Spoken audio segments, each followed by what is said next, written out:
আসসালামু আলাইকুম বন্ধুরা, কেমন আছেন সবাই? আশা করছি সবাই ভালো আছেন। Td247 এ আপনাদের সবাইকে স্বাগতম জানাচ্ছি। আমি মোহাম্মদ নাদিম।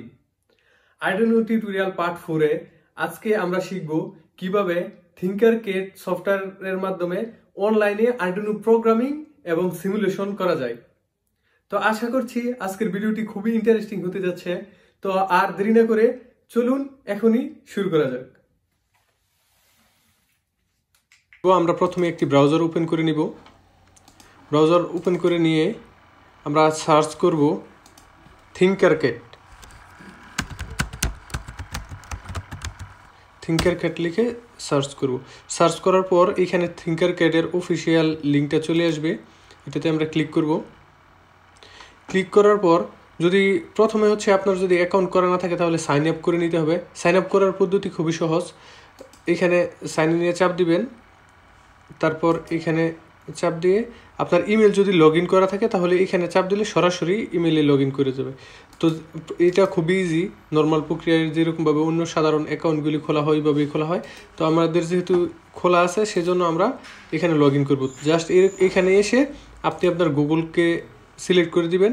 যদি গুগল জিমেল অ্যাকাউন্ট যদি আপনার লগ ইন করা থাকে পূর্বে থেকেই, তাহলে সরাসরি আপনার জিমেল অ্যাকাউন্ট দিয়ে এভাবে অ্যাকাউন্ট ক্রিয়েট হয়ে যাবে।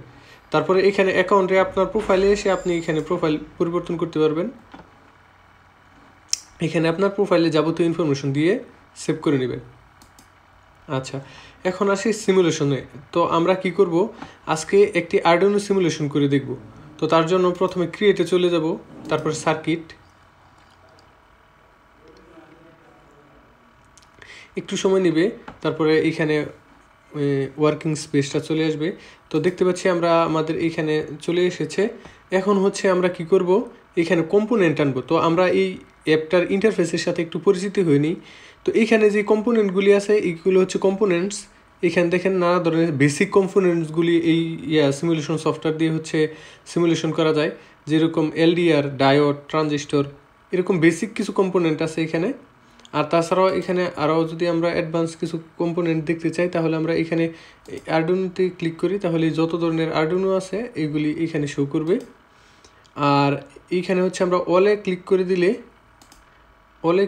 দিলে এখানে যে প্রোগ্রামগুলি দেখাবে। আর এখানে হচ্ছে যত কম্পোনেন্টগুলি আছে অলে ক্লিক করলে এইগুলি আমরা এখানে দেখতে পাবো। তো এখানে দেখতে পাচ্ছি এলসিডি ডিসপ্লে সহ নানা ধরনের আইসি এখানে আছে। তো এখান থেকে আমরা যখন কাজ করব, তো কিভাবে কাজ করব সেই প্রক্রিয়াটা আজকে এখানে দেখি।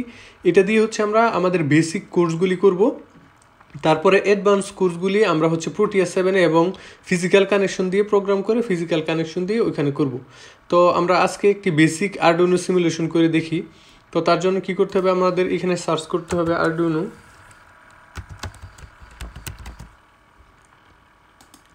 উনো R3। এই যে আমরা উনো R3টা পেয়ে গেলাম। তো এই আমাদের আরডুইনো নিয়ে এসেছি। তো আমরা আজকে যে কাজটি করব এটা হচ্ছে বেসিক কাজ, একদমই আগেও আমরা করছি। যেরকম দুইটা এলইডি নিব, দুইটা এলইডিকে আমরা হাই এবং লো করব। তো আমরা এখানে সার্চ করব জাস্ট এলইডি। যে আমাদের এখানে এলইডি পেয়ে গেলাম। তো এখানে হচ্ছে আমরা দুইটা এলইডিকে অন অফ করব।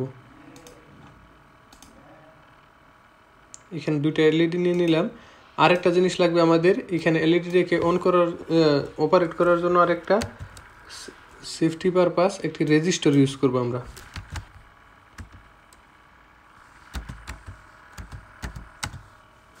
এই যে রেজিস্টার লিখে সার্চ করলে এখানে রেজিস্টার চলে এসেছে। আমরা এখান থেকে দুইটা রেজিস্টার নিয়ে নিব। তো আমরা রেজিস্টার নিয়ে নিছি। রেজিস্টারটা নিচ্ছি হচ্ছে কেন আমরা একটু বলে দিই। এখানে হচ্ছে আমরা অ্যানোড প্রান্তে রেজিস্টার সংযোগ করে দিব, আর ক্যাথোড প্রান্তটা সরাসরি গ্রাউন্ডের সাথে সংযোগ করব। এখন কথা হচ্ছে আমরা রেজিস্টারটা কেন ইউজ করতেছি। এইখানে যে আমাদের মাইক্রো কন্ট্রোলারের বোল্ট, এটা হচ্ছে 5 ভোল্ট। আর আমরা জানি যে এইখানে যেই এলইডিগুলো আছে এগুলি 1 থেকে 1.5 ভোল্টে অপারেট হয়, বা সর্বোচ্চ 2 ভোল্টে। তো এখানে যদি সরাসরি 5 ভোল্ট দেই এই এলইডিগুলি কেটে যাওয়ার সম্ভাবনা থাকে। তো সেই জন্য যাতে করে ভোল্টেজ ড্রপ হয়, এইখানে আমরা একটা রেজিস্টার ইউজ করি যাতে ভোল্টেজ ড্রপ ঘটানোর জন্য, এবং ভোল্টেজ ড্রপ ঘটাইলে একটু কম কারেন্ট ফ্লো হবে।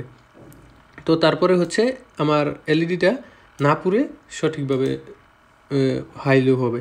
তো সেই জন্য হচ্ছে আমরা এখানে এই এলইডির সাথে আমরা রেজিস্টারগুলি ব্যবহার করি। তো আমরা এখন কানেকশনগুলি দিয়ে দিই। তো আমরা এখানে 7 নাম্বার পিনের সাথে দিচ্ছি এই কানেকশনটা, আর এটাকে আমরা কি করব, এটাকে গ্রাউন্ড কানেকশনের সাথে দিয়ে দেব। যেহেতু আমাদের এটা ক্যাথোড প্রান্ত আমরা জানি সবসময় গ্রাউন্ড প্রান্ত হয়।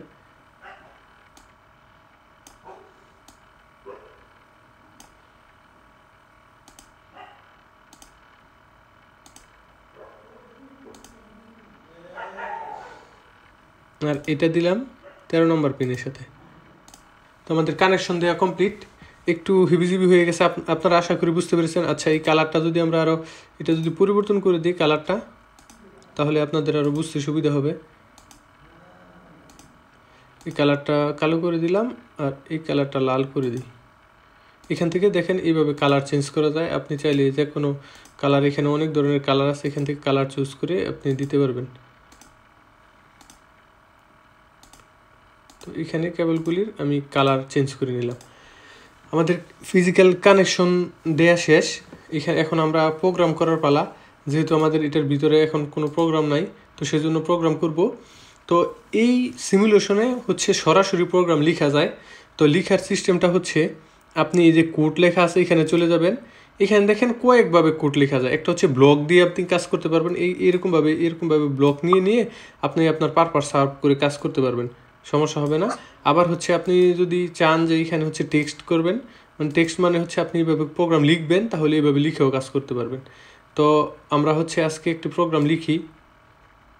এটা একটু বড় করে নিই স্ক্রিনটা, তাহলে আমাদের মনে হয় দেখতে সুবিধা হবে।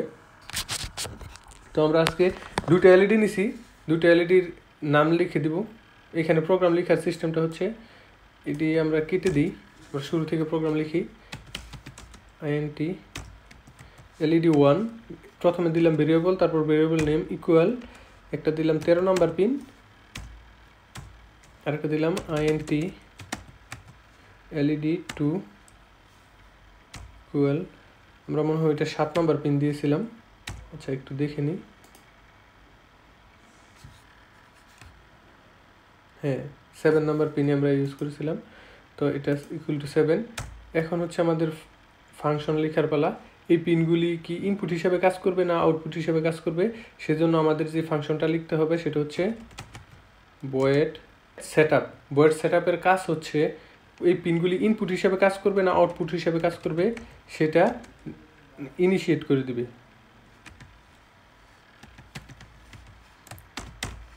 void setup ফাংশন লিখে দিলাম। এখানে জাস্ট আমরা পিনগুলি আউটপুট হিসাবে ডিক্লেয়ার করার জন্য লিখতে হবে আমাদের PIN pin mode first bracket start, লিখতে হবে LED 1,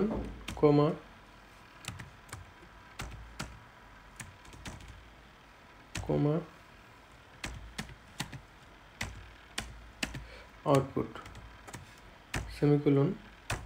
এখানে হচ্ছে আরেকটা কথা বলে রাখি, সিসি প্রোগ্রামের প্রতিটা স্টেটমেন্ট যখন শেষ হয়ে যাবে সেটা বোঝানোর জন্য সবসময় সেমিকোলন দিতে হয়। শুধু ফাংশনের পরে সেমিকোলন দিতে হয় না, কারণ ফাংশন শুরু হয় হচ্ছে সেকেন্ড ব্র্যাকেট দিয়ে, আবার সেকেন্ড ব্র্যাকেট দিয়ে ক্লোজ হয়। আর প্রতিটা স্টেটমেন্ট ক্লোজ হয় হচ্ছে প্রতিটা লাইন, যে এই লাইনের কাজটা শেষ হবে হচ্ছে এই সেমিকোলন দিয়ে। সেই জন্য হচ্ছে প্রতিটা লাইনের শেষে সেমিকোলন দিতে হয়। আচ্ছা, তাহলে এটা আমরা কপি করে নিলাম। এখানে কপি করা যায় খুব সহজেই। তাহলে এটা 1-কে আমরা 2 করে দিব। তাহলে আমাদের void setup-এর কাজ শেষ। এখানে আমরা আউটপুট হিসেবে ডিক্লেয়ার করে দিয়েছি, এই দুইটা পিনই আমাদের আউটপুট হিসেবে কাজ করবে। তো এখানে ভেরিয়েবল যখন ডিক্লেয়ার করব তখন আর এই পিন নাম্বার লেখার কোনো প্রয়োজন নাই। জাস্ট আপনারা এই ভেরিয়েবল নেমগুলি লিখলেই, যেমন 1 লিখলেই সে 13 নাম্বার পিন বুঝে নেবে, 2 লিখলেই সে 7 নাম্বার পিন বুঝে নেবে। তো এখন হচ্ছে আমাদের void লুপের কাজ। void setup ফাংশন হচ্ছে প্রোগ্রাম একবার রিড করে, আর void লুপ হচ্ছে সার্বক্ষণিক কন্টিনিউয়াসলি পরিবর্তনশীল ডাটা সবকিছু সে void লুপ ফাংশনের ভিতরে রিড করে। তো আমরা লিখব void loop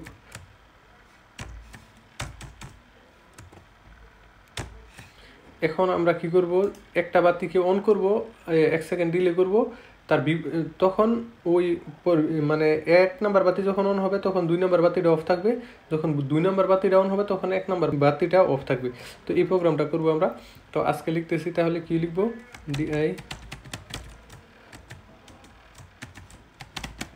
digital write LED 1 LED 1 high semicolon, তারপরে এটাকে আমরা জাস্ট কপি পেস্ট করে দিই। দেখেন এখানে প্রোগ্রামে একটা সুবিধা আছে, আরডুইনো প্রোগ্রামে একদম র কোড সব না লিখে সিমিলার কোড থাকলে ওইগুলি কপি করে করে চেঞ্জ করে কাজ করানো যায়। তো এখানে আমরা 1 সেকেন্ড ডিলে দিব, 1 সেকেন্ড পর পর যাতে কাজ করে। তো ডিলে দিয়ে দিলাম, এখানে যেহেতু মিলি সেকেন্ডে কাউন্ট করে ডিলে, সেই জন্য আমরা 1000 লিখে দিলাম। এখন আমরা কি করব, আবার এই পুরোটাকে জাস্ট কপি করব, কপি করে সরি এখানে এই যখন 1 হবে তখন এটাকে আমরা লো করে দিব,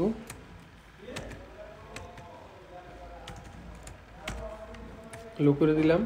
আর এখানে হচ্ছে আমরা এইটা পেস্ট করে দিলাম, পেস্ট করে দিয়ে এটাকে লো করে দিব, 1 নাম্বারকে লো করে দিব। আমাদের প্রোগ্রাম লেখা শেষ, এখন হচ্ছে রান করার পালা। তো আমরা এখানে দেখতে পাচ্ছি যে এইখানে যখন আসবে প্রথমে আবার একটু ইয়ে করে নিই, এইখানে ইনিশিয়েট করে দিলাম এইখানে, তারপর ভয়েড লুপ ফাংশনের ভিতরে যখন আসবে প্রথমে এসে দেখবে কি 1 নাম্বারটা হাই করতে হবে, 2 নাম্বারটা লো করতে হবে। তো এখানে করে দিবে 2 নাম্বারকে লো করে দিব, 1 নাম্বারকে হাই করে দিবে। 1 সেকেন্ড ডিলে করবে, ডিলে করার পর এসে দেখবে কি 1কে লো করতে হবে, 2কে হাই করতে হবে। তো সে 1কে লো করে 2কে হাই করে আবার নিচে চলে আসবে, 1 সেকেন্ড ডিলে করে আবার এখানে এই উপরে চলে যাবে, আর এই উপরে যাবে না, এইখানে আইসা লুপটা আবার এখান থেকে চলা শুরু করবে। প্রথমে 1কে অন করে দিবে, 2কে লো করে দিবে, আবার 2কে অন করে দিবে, 1কে লো করে দিবে। এইভাবে কন্টিনিউয়াসলি ইনফিনিট লুপ এটা চলতে থাকবে। তো আমরা এখন প্রোগ্রাম লেখা যেহেতু আমাদের শেষ, এখন আমরা ব্যাগে চলে যাই।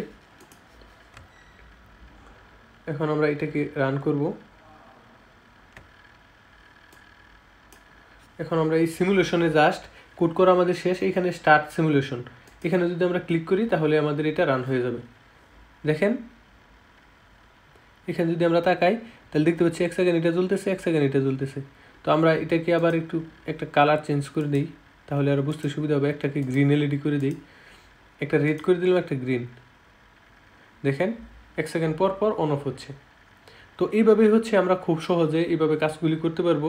তো আশা করছি আপনারা বুঝতে পেরেছেন। আরও যে কাজগুলি আছে এখানে পরবর্তী ইয়েতে আমি দেখাবো। এখানে অ্যানালগ ইনপুট নিয়ে যখন আমরা কাজ করব, পরবর্তী টিউটোরিয়ালে আমরা শিখব কিভাবে অ্যানালগ ইনপুট নিয়ে কাজ করে। আশা করছি আপনারা বুঝতে পেরেছেন কিভাবে খুব সহজে অনলাইনের মাধ্যমে আরডুইনো প্রোগ্রামিং এবং সার্কিট সিমুলেশন করা যায়। তো আশা করছি আপনাদের কাছে ভিডিওটি ভালো লেগেছে। ভিডিও সম্বন্ধে আপনার যে কোনো প্রশ্ন এবং পরামর্শ অবশ্যই কমেন্ট করে জানাবেন। আপনাদের বন্ধু বান্ধবের কাছে, প্রযুক্তিপ্রেমী ভাইদের কাছে ভিডিওটি অবশ্যই শেয়ার করবেন। পরবর্তী টিউটোরিয়াল পার্ট 5-এ আমরা অ্যানালগ ইনপুট নিয়ে কাজ করব। অ্যানালগ ইনপুট এবং আউটপুট সম্বন্ধে বিস্তারিত জানব। তো পরবর্তী টিউটোরিয়াল দেখার আহ্বান জানিয়ে আমি নাদিম আজ এখানে বিদায় নিচ্ছি। আল্লাহ হাফেজ। দেখা হচ্ছে পরবর্তী ভিডিওতে। Bye bye.